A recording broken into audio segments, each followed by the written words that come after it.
Saya ulang, siklus ketatanegaraan 2024 itu tidak menyelesaikan masalah sepanjang prinsip-prinsip dasar yang dikerjakan sama seperti prinsip-prinsip yang dibangun di era reformasi. Sepanjang prinsip-prinsip yang dikerjakan adalah kesinambungan dari prinsip-prinsip dasar era reformasi, maka umat Islam tetap dalam posisi tersudut, maka umat Islam tetap dalam posisi korban, maka umat Islam tetap dalam posisi marginal. Menjelang siklus ketatanegaraan 2024 ini, orang ketakutan semua pada politik identitas. Tapi kalau kita belajar kata pembukaan dan pasal 29, justru tergambarkan bahwa Undang-Undang Dasar 45 dengan kata pembukaan dan batang tubuhnya mengajarkan politik identitas. Dengan tegas, kita butuh manusia, saya bilang bukan pemimpin, manusia.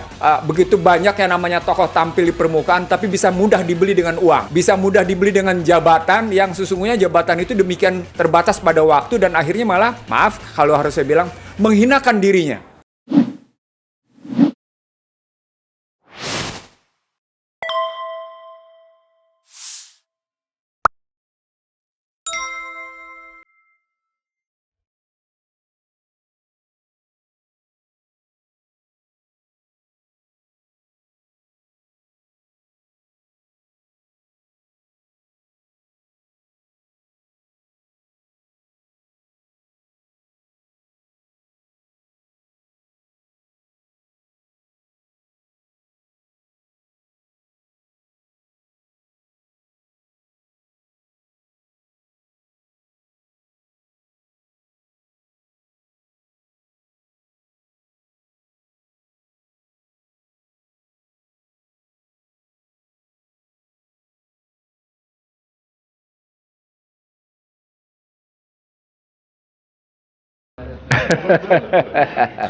Terima kasih.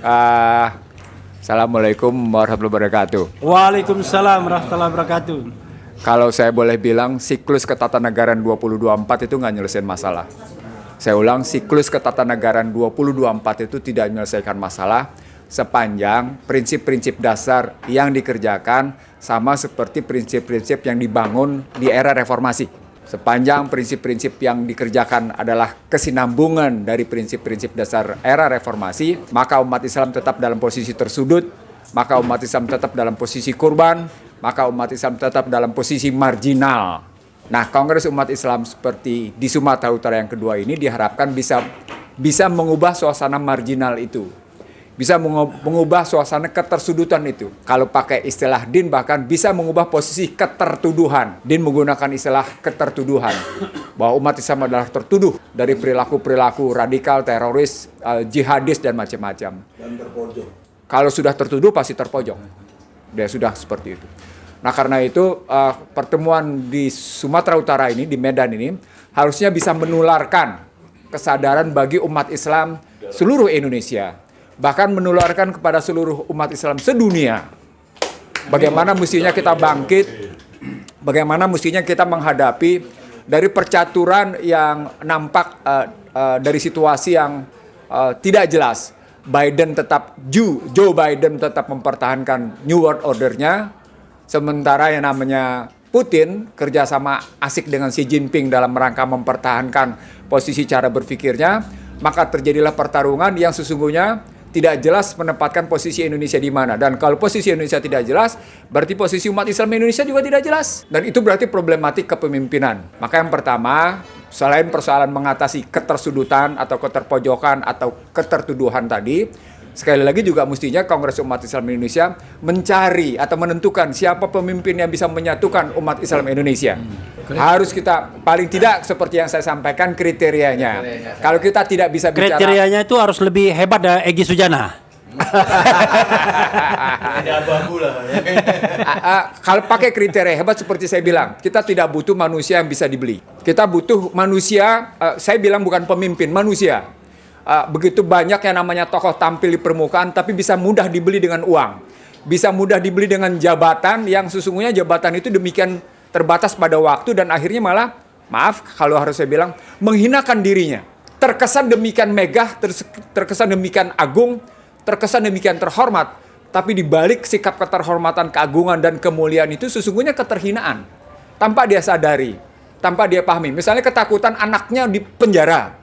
Misalnya ketakutan keluarganya di penjara, atau misalnya ketakutan karena kemudian perilakunya ternyata konyol dan setelah menjabat akan digeret ke pengadilan. Itu keterhinaan.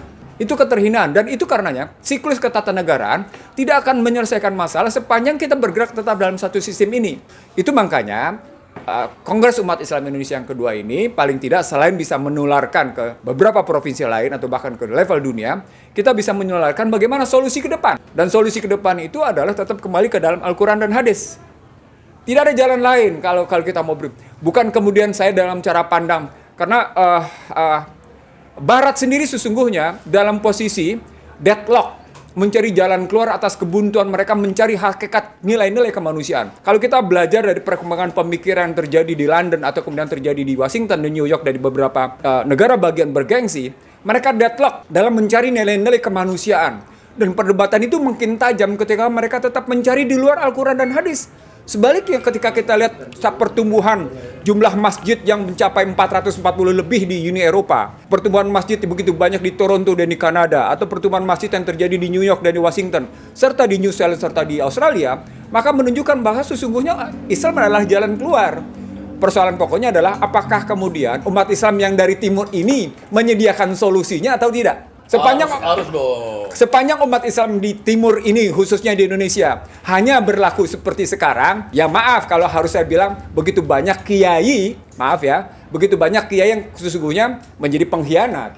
Begitu banyak kiai yang berani terima amplop. Harus saya sampaikan itu secara terbuka. Kiai dan ustadz tentu saja. Dan karena itu, Kongres Umat Islam kali ini sekali lagi menegaskan, tidaklah pantas ulama yang warisatul anbiya itu menjadi ulama yang transaksional.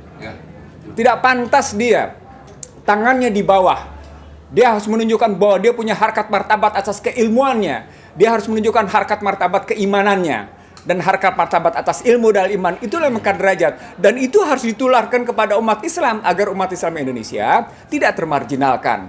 Sebagai penutup, Kongres Umat Islam ini selain harus menjawab dari pemimpin yang dengan kriterianya, juga harus menyediakan sistem alternatif yang muncul dari situasi sekarang. Kalau orang ketakutan pada istilah khilafah, kalau orang ketakutan pada istilah Islamiyah, orang ketakutan pada cerita-cerita Islam akan kembali berjaya. Yang namanya waktu dipergilirkan, tidak selamanya siang, tidak selamanya malam. Jangan lupa, pergiliran waktu itu tidak bisa dihindari oleh siapapun. Pada tingkat manusia, siapapun manusia bakal mati. Siapapun tidak peduli. Anda tidak pernah tahu bahwa yang namanya tokoh-tokoh besar di barat sana, di ujung kematiannya adalah ujung kematian yang paling menyiksa. Saya tidak perlu menyebut satu persatu siapa, tetapi tokoh-tokoh besar itu, kematiannya, di ujung kematiannya, sungguh-sungguh menyiksa. Paling tidak kita dengar bagaimana Steve Jobs tersiksa. Orang terkaya merasa bagikan hebatnya, dia tersiksa di hari-hari akhirnya. Begitu juga dengan orang kaya lainnya. Nah, kalau kita melakukan seperti itu, kita melihat seperti itu, maka sesungguhnya mereka yang ketakutan akan jabatannya, itu terpulang pada sampai seberapa besar kemampuan kita melihat bahwa konstitusi kita ternyata memberikan jalan keluar. Saya harus mengatakan pada Anda, konstitusi kita telah memberikan jalan keluar. Menjelang siklus ketatanegaraan 2024 ini, orang ketakutan semua pada politik identitas. Tapi kalau kita belajar kata pembukaan dan pasal 29, justru tergambarkan bahwa Undang-Undang Dasar 45 dengan kata pembukaan dan batang tubuhnya mengajarkan politik identitas dengan tegas. Jadi sebagai penutup, mari umat Islam Indonesia jangan ketakutan dengan politik identitas. Tunjukkan bahwa kita punya identitas. Terima kasih. Assalamualaikum warahmatullahi wabarakatuh. Waalaikumsalam.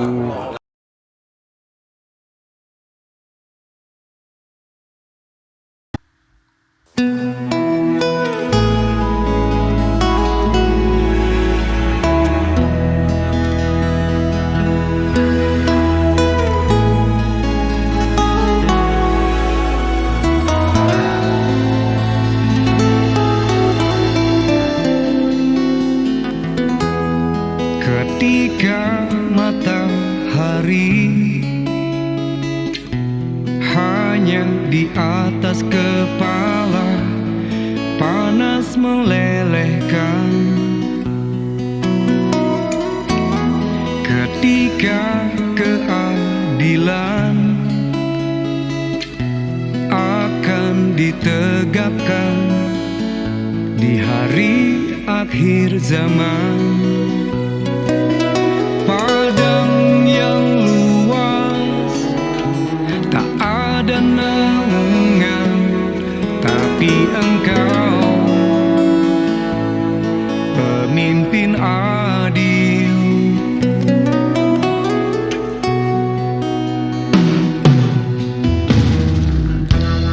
Setiap manusia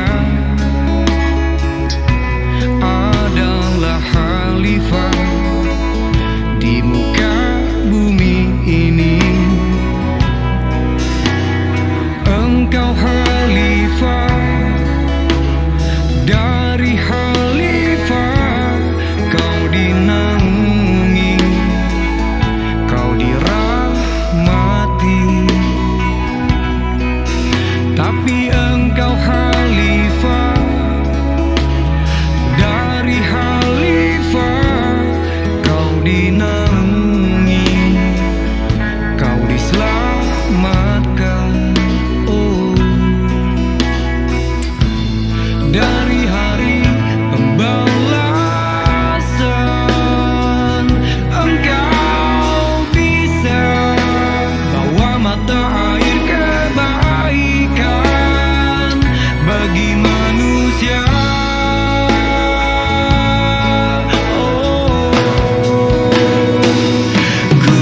kuasa-Mu juga bisa menenggelamkan umat manusia.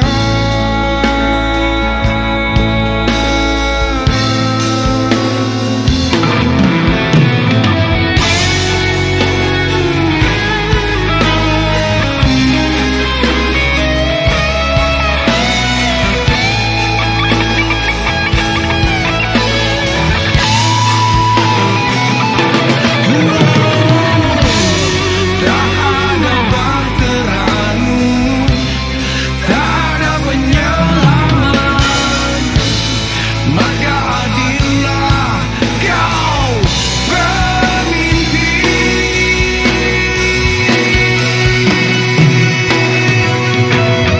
Engkau khalifah, dari khalifah kau dinaungi, kau dirahmati.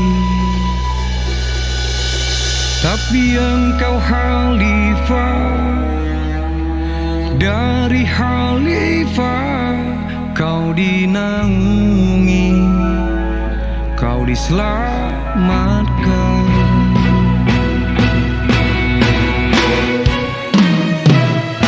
Engkau bisa bawa mata air kebaikan bagi manusia.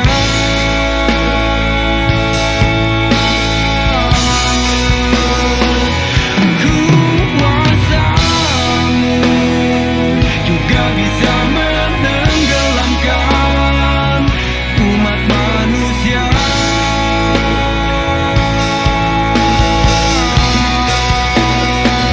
Engkau bisa bawa mata air kebaikan bagi manusia.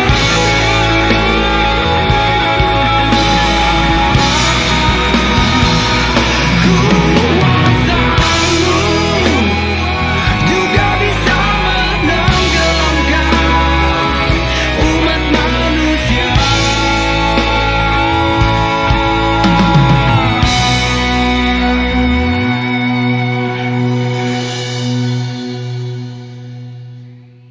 Tapi Engkau khalifah, dari khalifah kau dinaungi, kau diselamatkan.